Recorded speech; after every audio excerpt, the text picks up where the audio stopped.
Do you have a brilliant idea and do you want to take it to the next step with a venture capital? Pitching to investors is definitely a daunting task, um, but we have you covered with this talk. We have three investment managers from Intudo Ventures who will talk about fundraising or pitching to venture capitalists right now. So joining me now are Ashley, Tiffany, and Aura. Um, Guys, the floor is yours. Thanks, Brian. First of all, I would like to introduce myself. My name is Ashley, and I have here my colleagues with me, Tiffany and Aura, and we're all from the investments team at Intudo Ventures. So first of all, actually, I just wanted to congratulate the Garuda Hacks team for such a great initiative. We're definitely quite excited to see, the projects and sort of the things that people are working on, and especially, I think the three tracks that you guys are focusing on, which is, education, healthcare, and small businesses. Those are sort of the investment themes that Intudo also looks at. So I think in terms of like the agenda for this talk, we're definitely going to sort of, talk about our efforts in, Intudo Ventures and like how we're sort of, becoming sort of, another leading player in the VC and sort of tech ecosystem space in Indonesia. And then I'm going to give it to Aura and Tiffany to sort of talk about, what's sort of the right approach to finding that right investor for you if you guys are looking to potentially fundraise in the near future. And also in terms of like the investor and VCs, how we, evaluate and what sort of matrix do we look at when we sort of analyze potential startups. So I think with Garuda Hacks, there's also a couple of our, portfolio companies that's, either sponsoring or like holding talks. I think those are, namely Wahoo and Populix. So definitely keep a lookout for them. They've built, amazing product. They have a really solid team. So yeah, definitely keep a lookout for, those workshops held by them. But yeah, initially I kind of just want to start to sort of, introduce Intudo Ventures. We're quite a relatively new VC player in space. We've been around since, late 2017, 2018. And, our partners, both Patrick Yip and Eddie Chan, they basically started the fund. Can you skip to the next slide? Sorry, Brian. Sorry. Yeah, and so our first fund was launched in, late 2017. And we started investing actively in 2018. Our first fund was, $20 million. And our second fund, which we sort of launched in 2019, is, definitely a much bigger fund size of $50 million. But across both funds, I think we have quite a similar sort of investment strategy where, we are Indonesian only, we're independent, we're not backed by, a specific conglomerate. And so our LPs range from, we have a lot of LPs from the US, North Asia, and we actually have, 20 Indonesian families invested in our fund as well. So in terms of the investment strategy of, the first fund and the second fund, we definitely back sort of early stage companies. So for the first fund, our usual ticket size is around 500 to about 1.5 million. Where we sort of, our sweet spot was, seed companies, pre-A and Series A companies. But the first fund is, fully deployed. We're kind of going into, deploying from our second fund now, since it is a bigger, fund size of 50 million. We definitely, kind of moved up a little bit in terms of our initial check sizes of $2 to $3 million. So our sweet spot is, we like to typically lead, Series A companies. And across both funds, we keep sort of a concentrated portfolio of 12 to 16 companies only. And so, we don't have 100 companies, portfolio companies. And so actually, because of our, concentrated portfolio approach, we're quite active in terms of, post-investment work that we do for, our companies. So I think, the sort of the value and the post-investment work comes to sort of, three, main categories.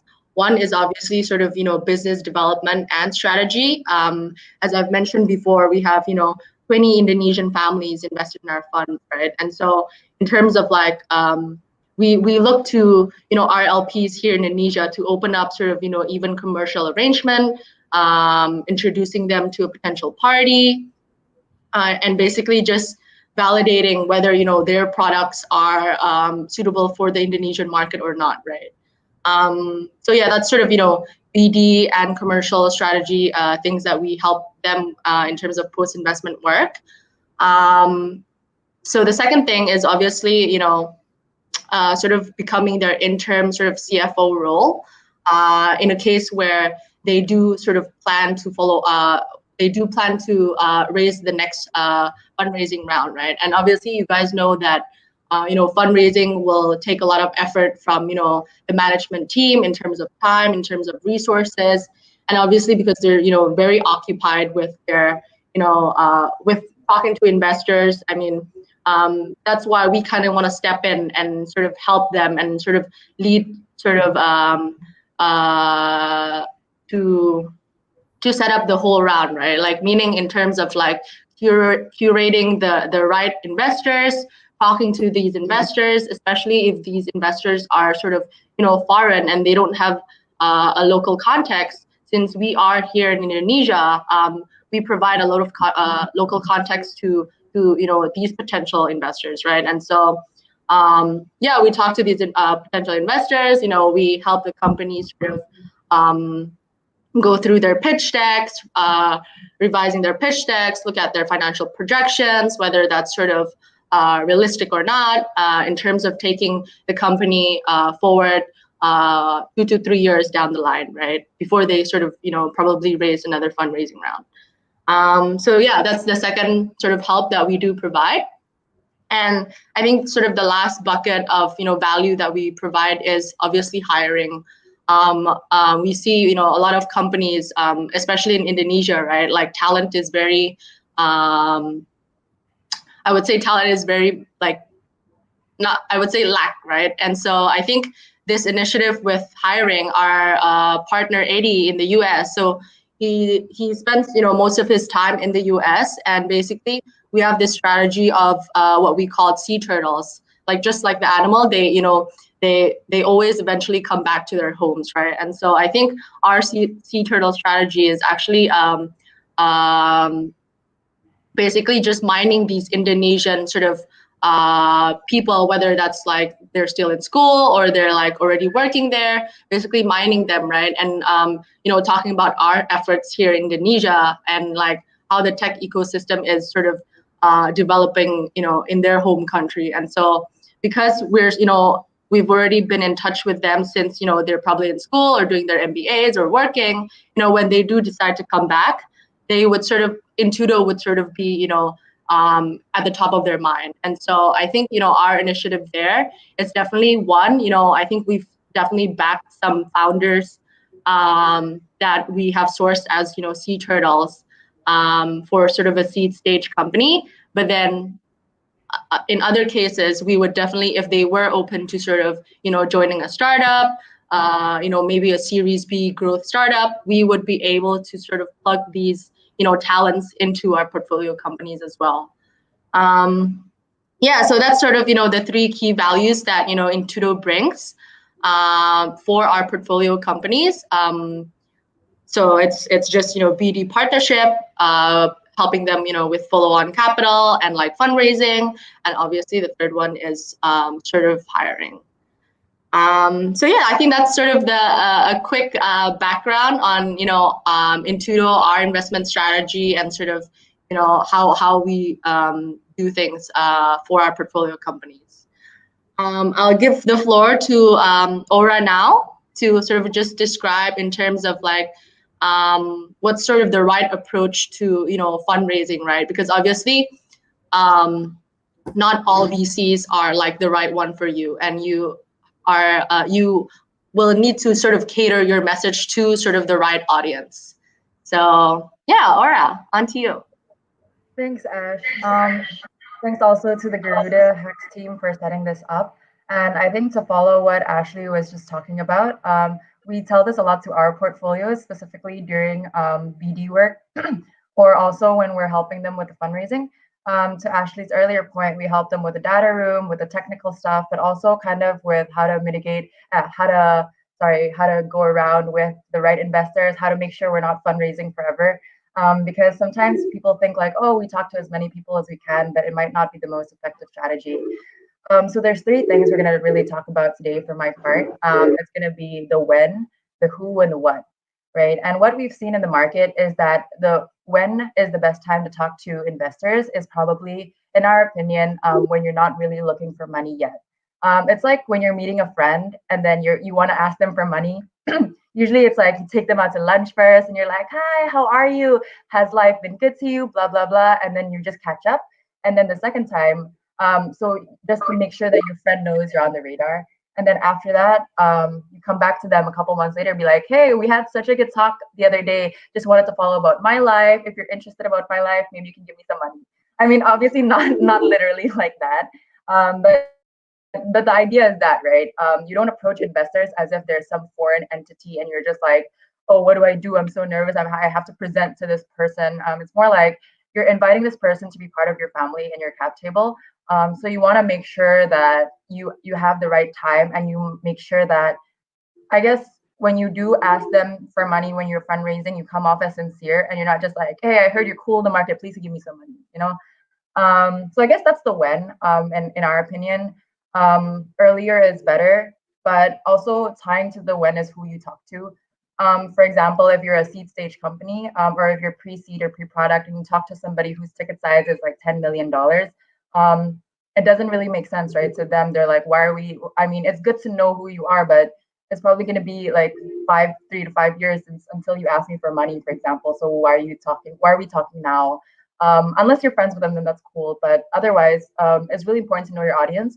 Like Ashley mentioned earlier, our ticket sizes are about 1 to 5 million. So that's the companies around Series A or a seed round or maybe like early B. Those are the types of companies that we are talking to. And sometimes if a company is too early for us, we like to introduce them to other VCs. But for the most part, it just makes a lot more sense for both sides, for both the VC and also the startup to know, to target the people you talk to, kind of curate the list of VCs you want to talk to and find introductions from there.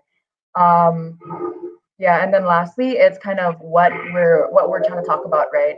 How do you sell your product? And this goes a lot to, we've been working on this a lot as well internally, just because we help a lot of our portfolios pitch, and specifically for the ones that are very, very technical. None of us are engineers. I don't know if that's obvious, but none of us are engineers. So sometimes it's a little bit difficult to bridge the conversations between engineers and investors. I find everyone we know and everyone we invest in are super nice. So it's not about that, but it's more about the understanding of the product. Because what we realize, and later in the Q&A, you might tell us if we're wrong, but this is just from our experience. What we've seen is that with engineers, they always want to convey every single detail of their product because it's their baby. You guys built it, so every detail is important. And so we've seen decks that just go into every single nitty gritty of what your product is. It's not very effective, I feel, because I mean, from what we've seen, the most effective communicators are those that can explain complex concepts into layman terms. Like it doesn't do anyone any benefit if you sound like the smartest person in the room, but everyone else feels dumb.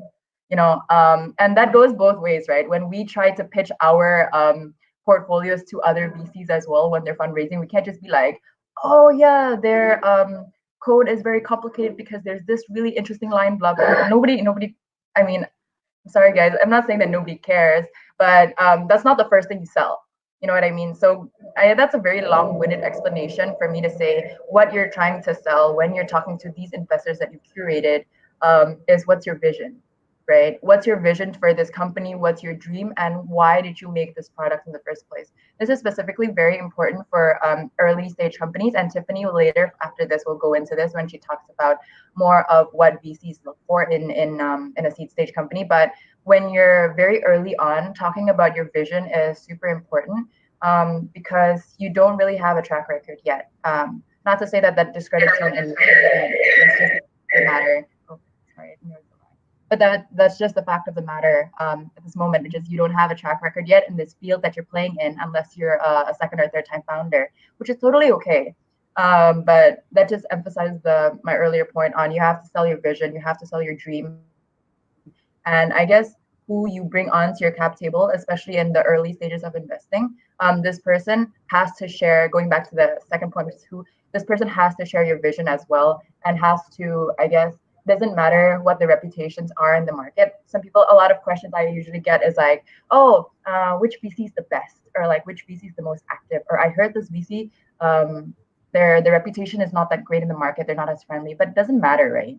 At the end of the day, like, it doesn't matter what reputation you might have as a VC, because some people who says that this VC is a lot more, it's kind of scary, or this one is not that good, or whatever. Like, they have I'm sure all of the VCs in Indonesia have really strong portfolios. So that being said, it doesn't matter what reputation you hear in the market about different VCs. Who you want to invest in after you know what to pitch, and how to pitch your pitch, who you invite on your cap table just depends on how well you jive with them. So once you see if there's a strategic angle to their other portfolios, or maybe their LPs or their network, if you see that there's a strategy there, then yeah, just hit them up and say, oh, I feel like we might have a lot of synergies. Do you have some time? Probably, like I said earlier, though, not right when you're raising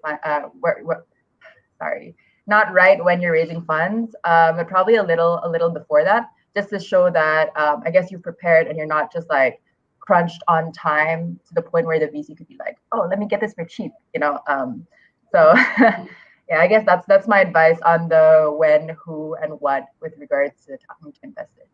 And yeah, I'll pass on the stage to Tiff now to talk more about kind of what we look for when we're talking to companies. Yeah, thanks, Aura, and thanks, Garuda team. I think, so I know the slide that we have on now is a slide of all our portfolios. As you can see, just going back to Ashley's point, that we range from seed to Series B companies, but because most of the people here, you guys are, just starting to come up with a concept or finding your team. So the metrics that I'm going to share a little bit about is going to be more geared towards seed stage or pre-product. So hopefully you find this helpful. So something to keep in mind, it's a quick acronym. So TMT is a metric that we really look for. And TMT stands for team, market, and traction. I'll leave explaining team to last because I think that is the most important when it comes to early stage and pre-product companies. But yeah, let me dive right into market then. So market size and predicting market size is really a key component of any pitch. If you can hook up an investor based on a large potential or sway others from kind of like a cutthroat niche market, it really does like make a difference in your pitch, right? So this is kind of like your first kind of kind of like looping your potential investors into the potential that the potential market space that you're operating in. You might hear acronyms like TAM, SAM, and SOM. VCs love their acronyms, but don't be intimidated by it. They translate to TAM is total addressable market, SAM is serviceable available market, and then SOM, which is service obtainable market.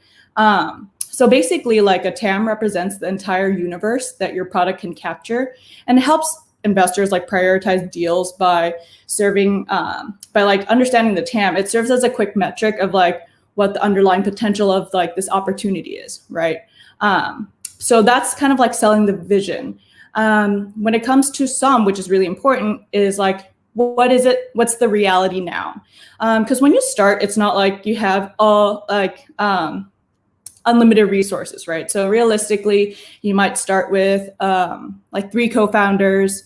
You guys, have limited resources and manpower. So in the next like couple months or year or so, like what does that market look like, right? So I think by really understanding those like numbers and feeling comfortable with it, it'll go a long way, because when investors kind of like poke at it or like ask a little bit more question. We're not trying to be like malicious or intimidating. It's more like we would love to see your like mindset behind it, and can you kind of defend that number, right? The next T is traction.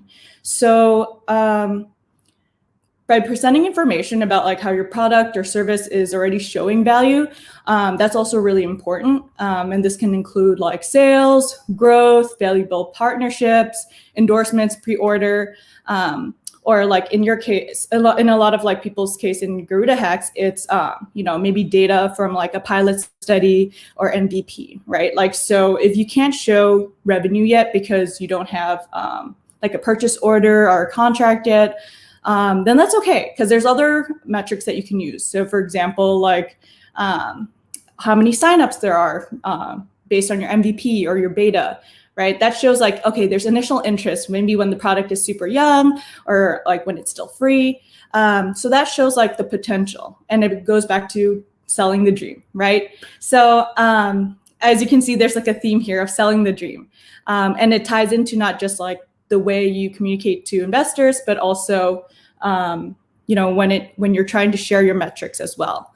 And so going to the last T, which is team, I think this is like by far the most important when it comes to early stage companies, because essentially it's a founder's bet, right? So it's really important for companies, for founders to, have a strong vision, not just yourself, but also the founding team or just your co-founders, and really be able to articulate that well, right? Because if you seem uncertain, like people are kind of putting in money into a company where maybe like if you're uncertain, then we're also like more hesitant to like put money into a shaky foundation, right? But if you have true conviction, you have kind of like the metrics, like the T, the M, and the other T that kind of shapes and like supplements that kind of like vision as well, then you've got a really strong, I guess, like foundation up front for like a seed or early stage fundraising, right? So I would say also like a well-rounded team in the beginning would be a huge competitive edge, especially if it's pre-product. So for example, if you have 3 finance guy creating a software, I think that's a little bit questionable when it comes to like an investor, because who's the engineer who's creating the software, right? But really, like, so I think like when you're curating your like founding team, it's really important to think about what each of your strengths are and what areas you're going to be operating in, because we do want to see like a complementary team, a well-rounded team. Not saying like, okay, we're more hesitant to say like, let's say like you have 3 finance guys and you're going to be really great in finance, and your tax and like projection and accounting is going to be set, right? So I think that's something to keep in mind too as a founder. When you bring on people on your team, like what are those people and what are those strengths, right? But yeah, I think that's just a quick overview of TMT, the metrics that come into like pitching, especially in early stage. Make sure that you kind of share your experience too as a team. So, your expertise, your schools, previous work experience, all of that will go into selling the dream if you don't have a product yet. But also, like, I think showing the potential and selling the vision, just going back, it's a common trend to what Ashley's saying, to what Aura's saying. It really is key in delivering in completing a successful fundraising.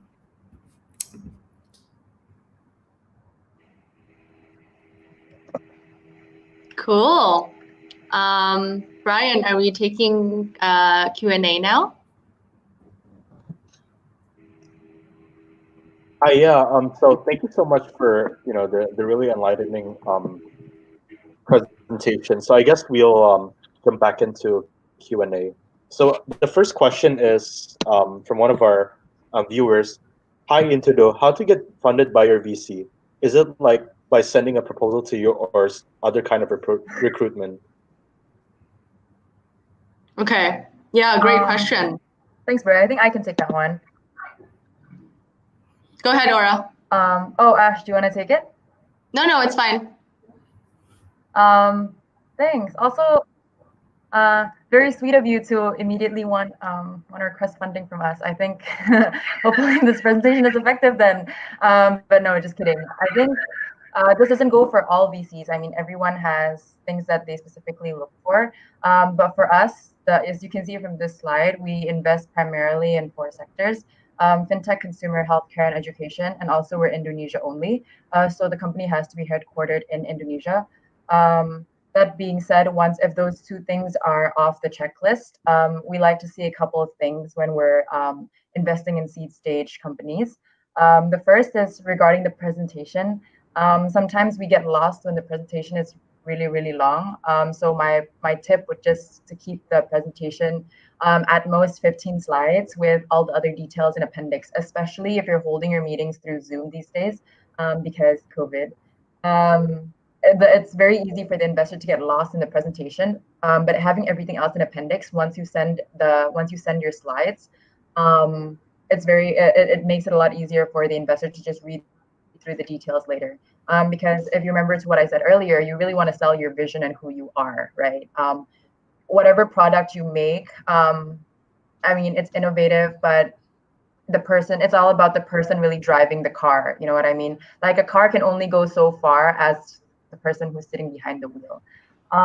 So I guess that's my tip. 12 to 15 slides. Founder journey is super important.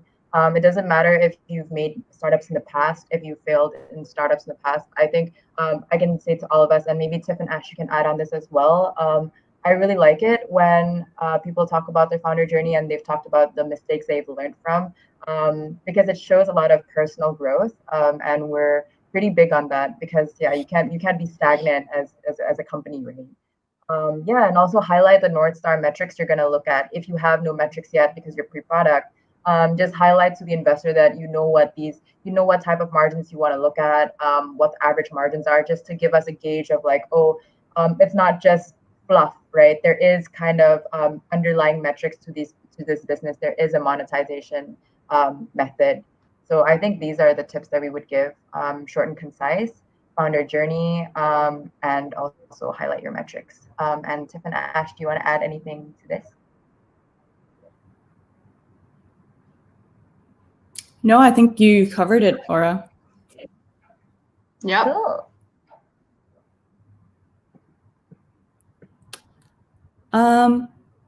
I think similar to Aura's question, we received another one that says, we have to submit a video pitch that takes roughly 2 minutes. What are some applicable techniques that we can apply?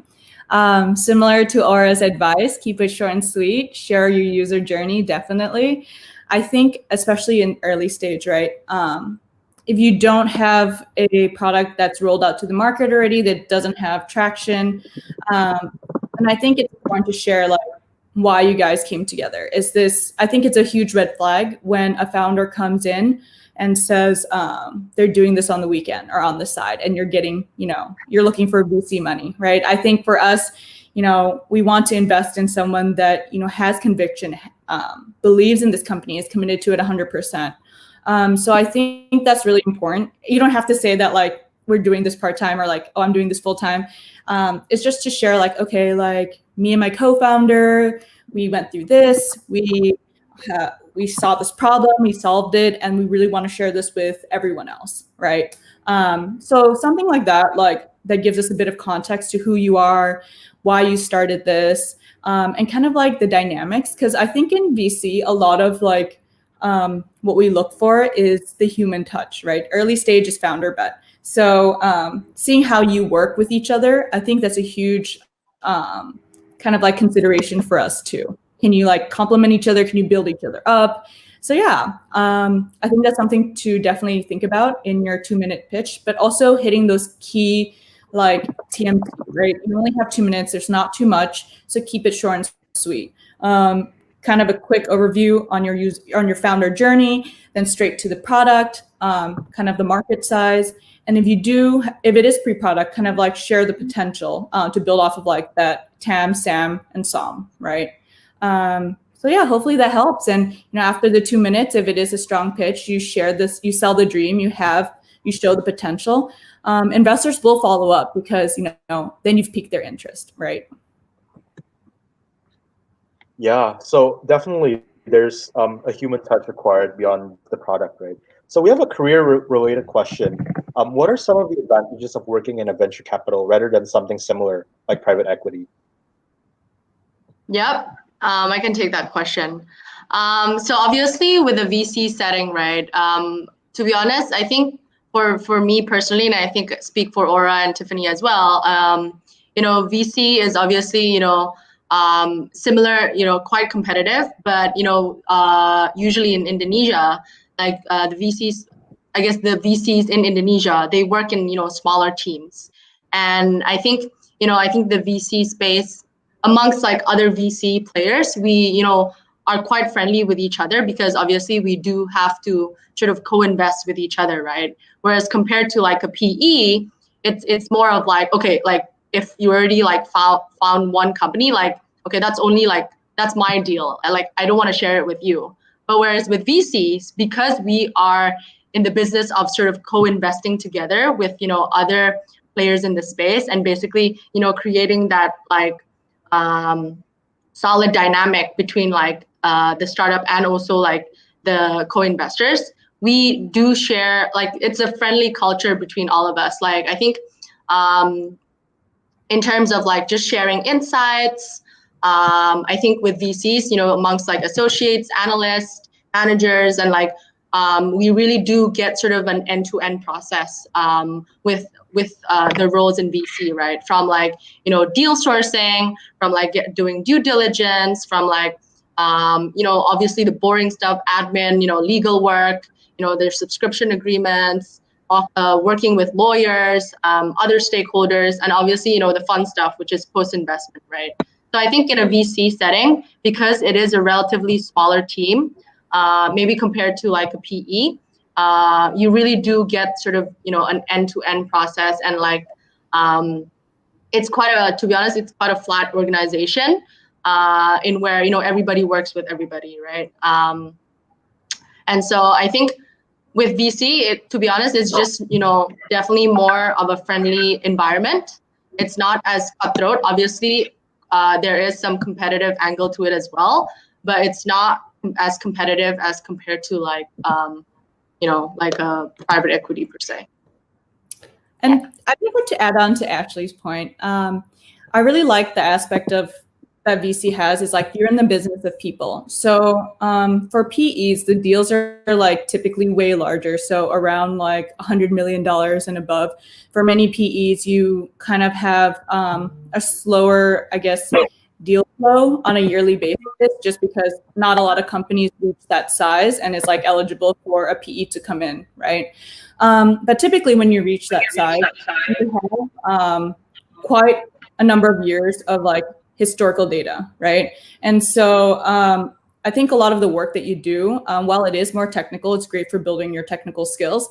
A lot of it is like more number focused, whereas like in VC, because we operate in like earlier stage companies, it's really great for me personally, and I think for Ashley and Aura too, that you get to work with people on a daily basis. So I think that's something to keep in mind too if you are interested in PE or VC. It's like, do you enjoy working with people on a day-to-day basis? Because it is a huge part. It's not just like meeting the companies, and like what we mentioned before, sorry to sound like a broken record, it is a founder's bet for a lot of early stage companies, right?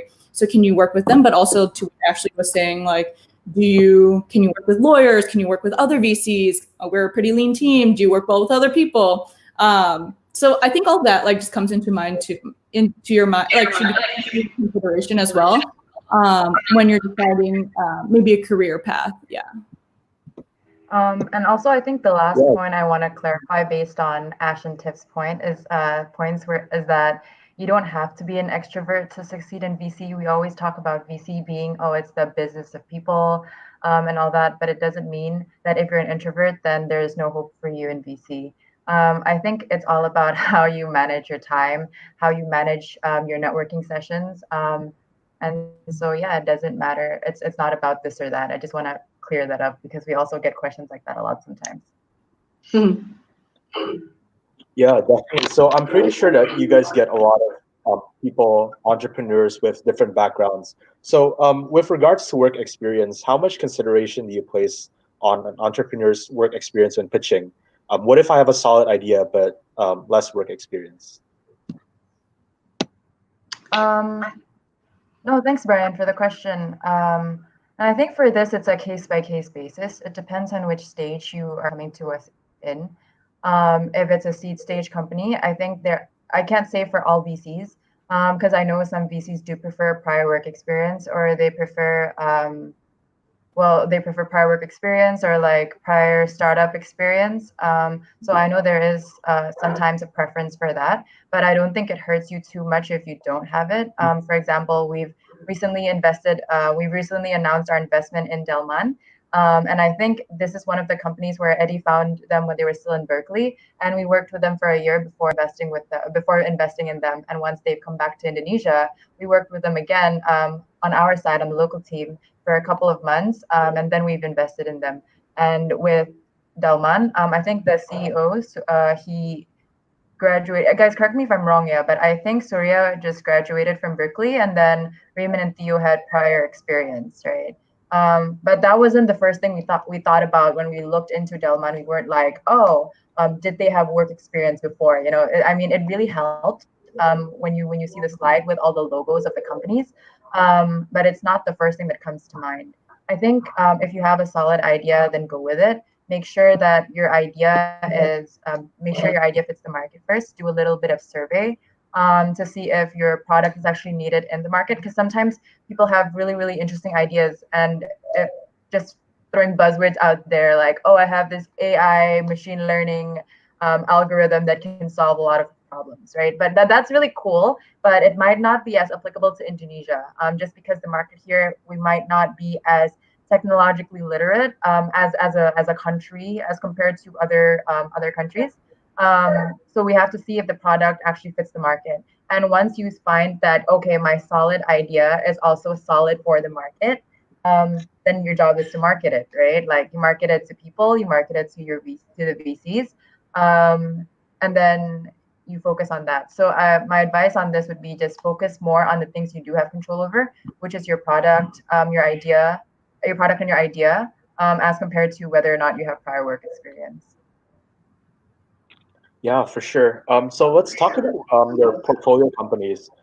Have you funded a tech startup before? If so, what was it, and what made it distinguishable from all the others?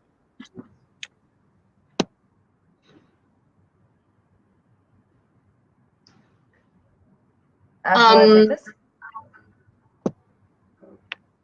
So the question is, which one, Axel? Sorry. So it's have you founded a tech startup before?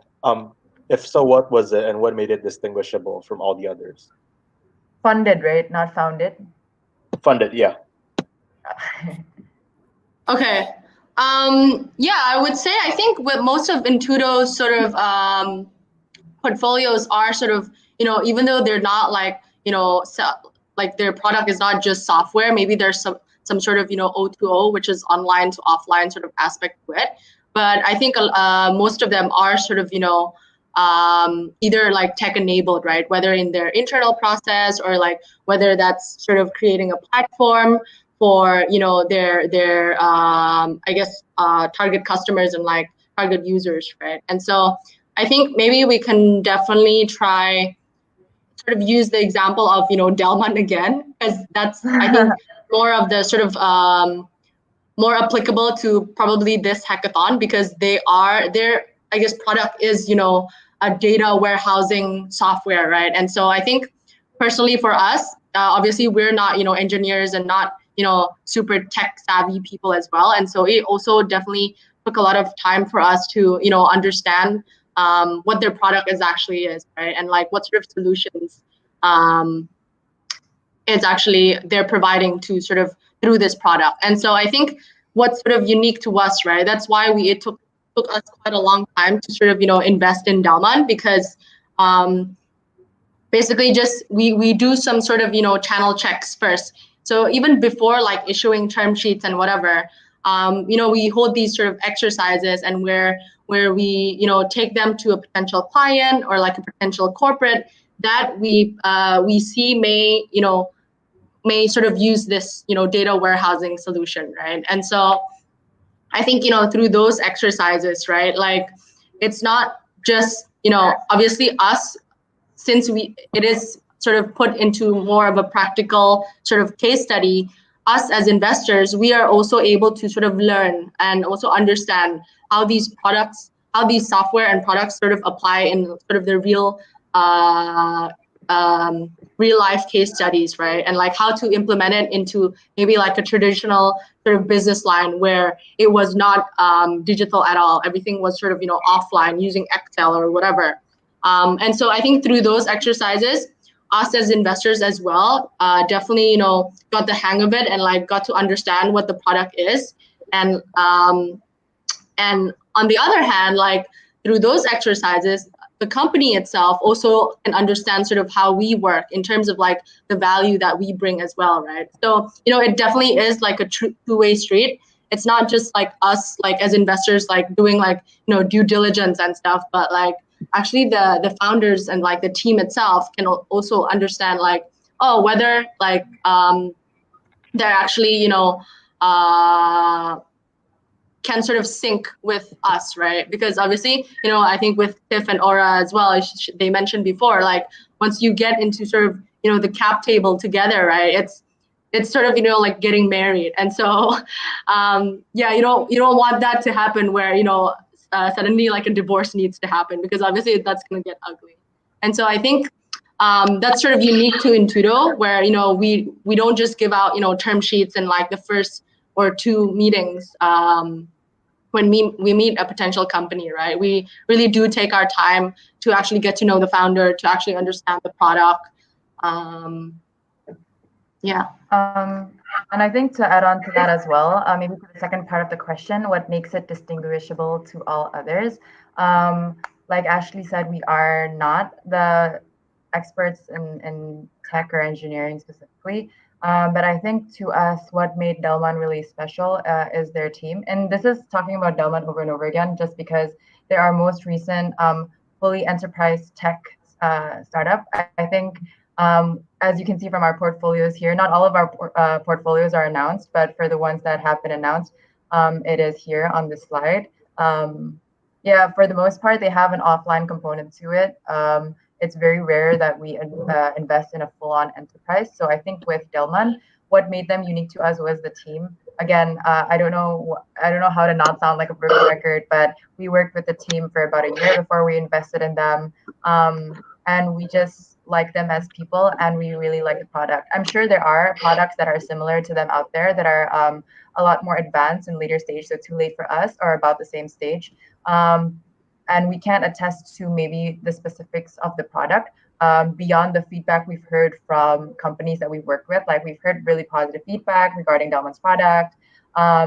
So yeah, regarding the product, there's not much we can really say beyond what we've heard. But what really sold us was definitely the team.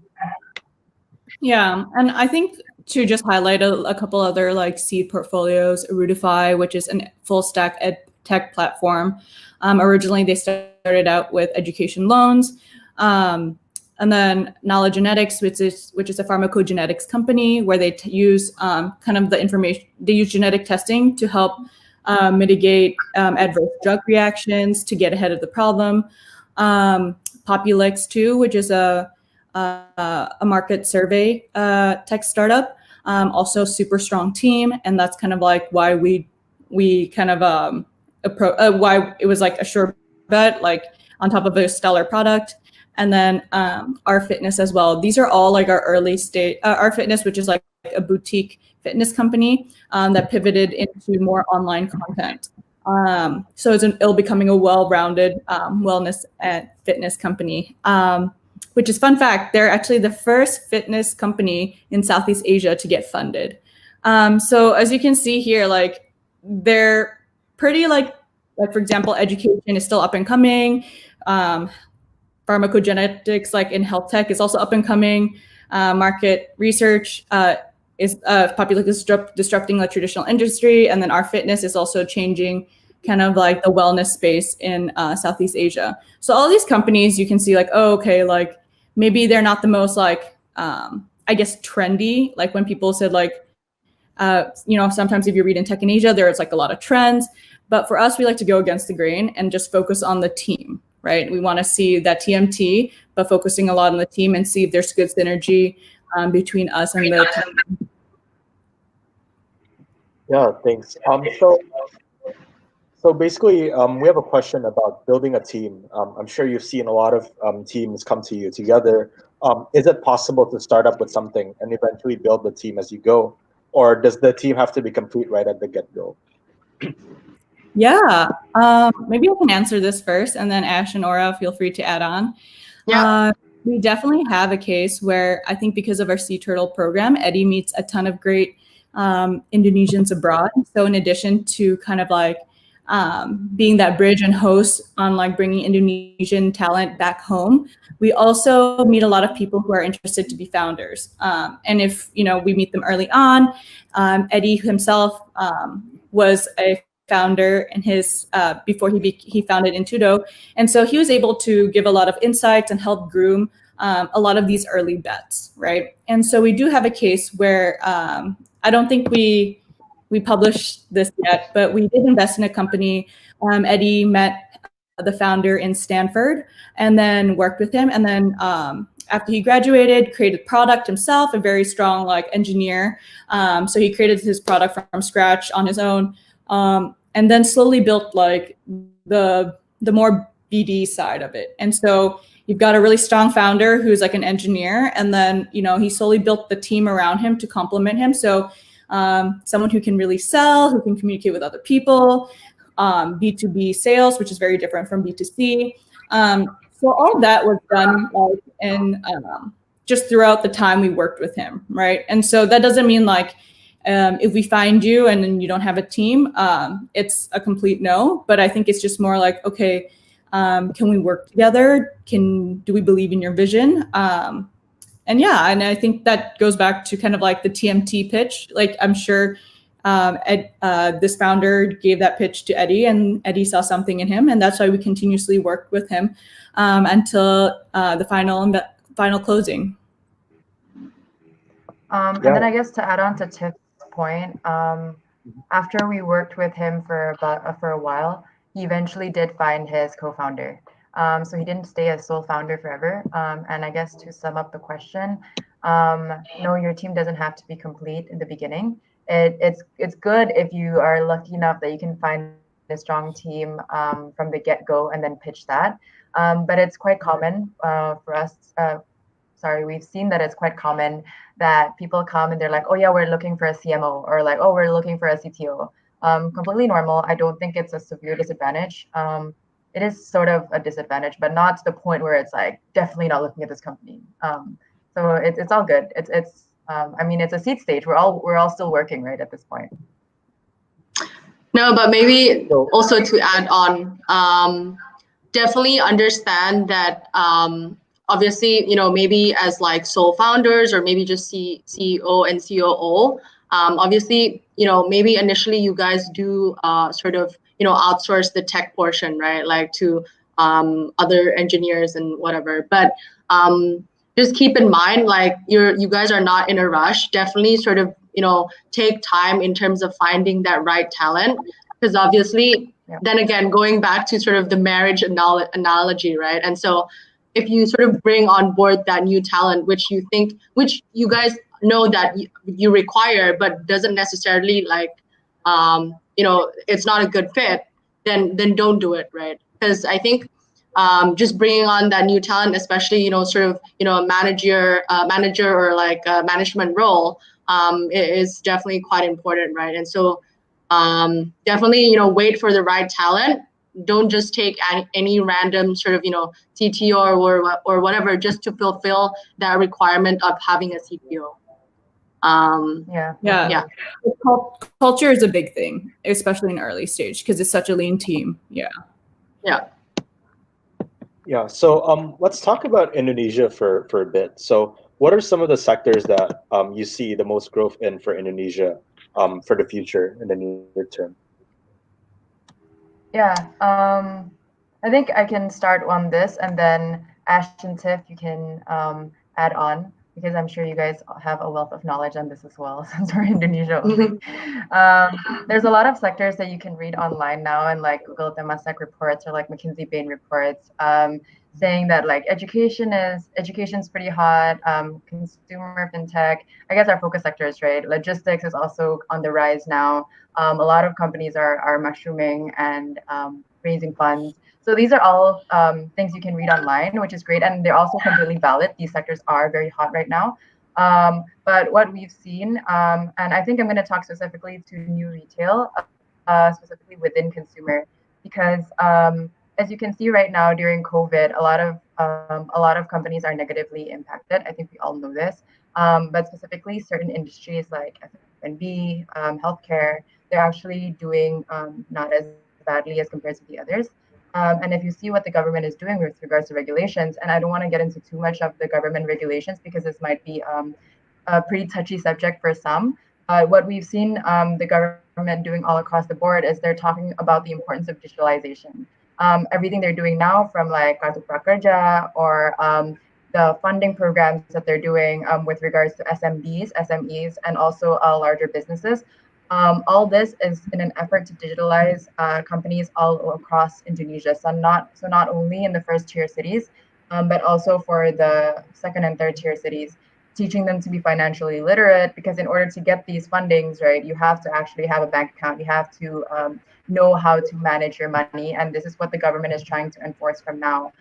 They're talking a lot about not only digital recovery, but digital transformation. Because if you just recover, then I mean, you're probably going to get sick again, right? But if you transform the country, transform it digitally, then yeah, the risk of going back is less, I guess. So this is just a very, again, long-winded explanation to saying we see that new retail is a trend that is on the rise. And new retail talks about, I guess, O2O, offline to online. It doesn't have to be a fully online product. A fully offline product will eventually have to tech enable itself to scale. So that's kind of the trend we're looking towards. A lot of new retail, consumer. But again, a lot of other funds might say might have a different opinions, just because our focus sectors is on consumers. So we've done a lot of offline, on the ground research on this as well. I'm sure there are other sectors that are just growing as fast. Fintech could be another one, for example, but why we didn't mention fintech to start is because it is already quite a saturated market.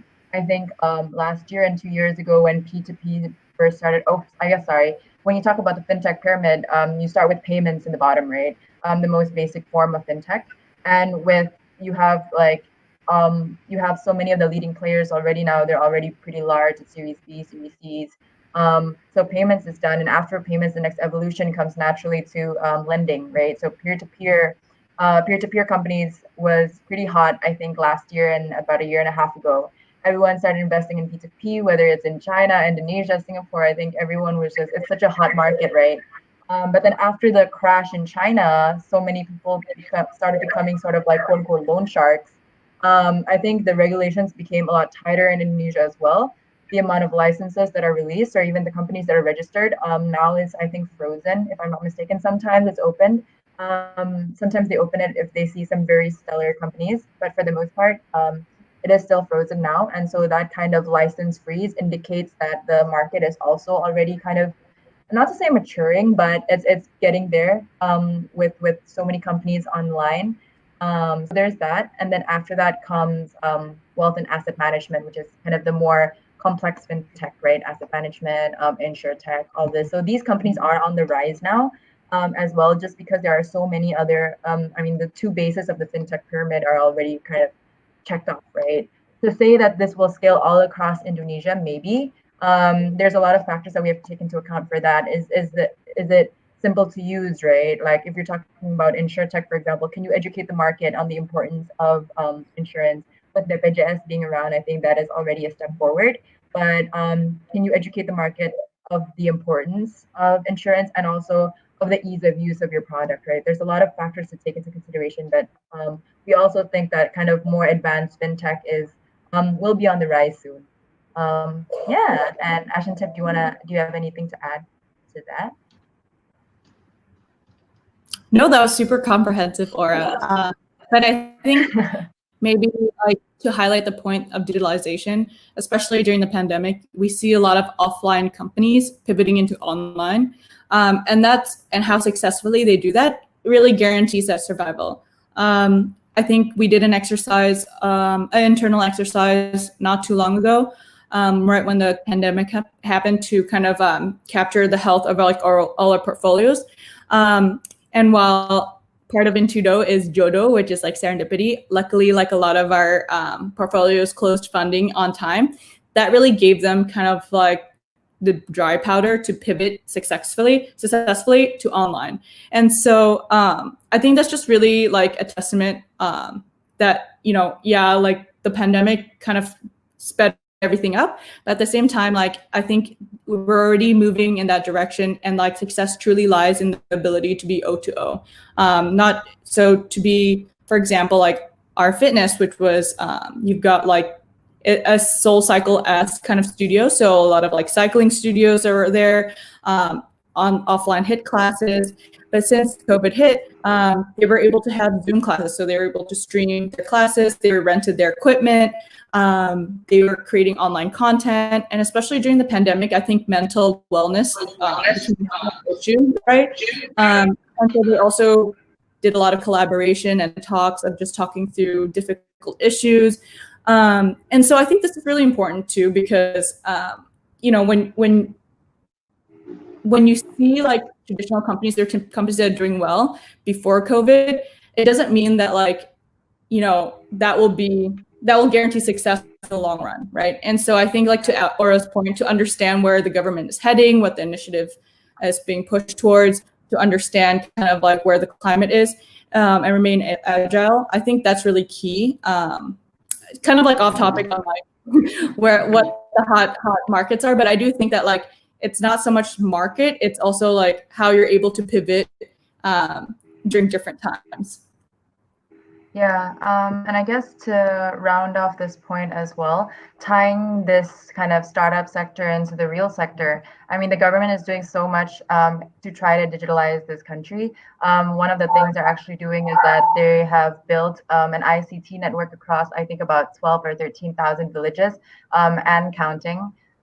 So just to re-emphasize the importance of digitalization for our startups as well, to be part of this new digital economy. Thank you. And we have one last question, actually. Do you take interns? Yeah. Sure.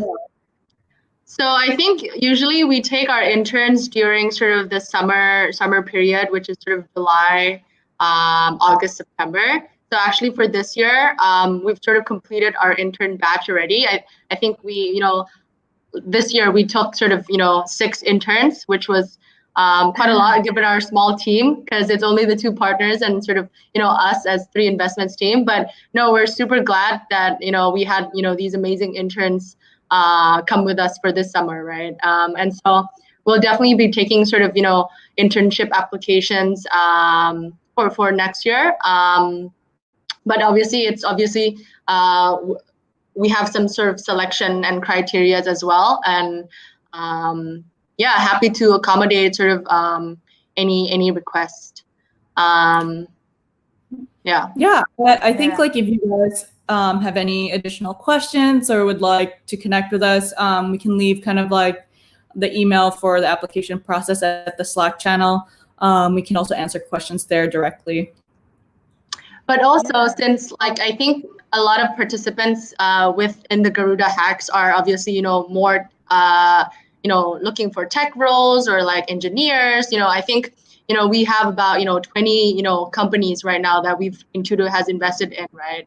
And obviously some is maybe negatively impacted, or like some is positively impacted because of this whole market COVID situation. But a lot of them are still looking for tech talent. And so if any of these Intudo companies are of interest of you guys, definitely do reach out to us, and we'll try to accommodate sort of accommodate that. Yeah. All right. Cool. Great. Cool. Thank you so much for coming coming here to talk about pitching strategies and the market in general. Intudo Ventures is also on our Slack channel, so if you're registered on Garuda Hacks, you can go to #sponsor Intudo Ventures, and they'll be there to take your questions. Thank you so much for coming here today. Awesome. Thank you. Thanks so Thank much, Brian. Thanks so much for inviting us. Garuda Hacks. Thank you. It's our pleasure. Bye. Bye. Bye.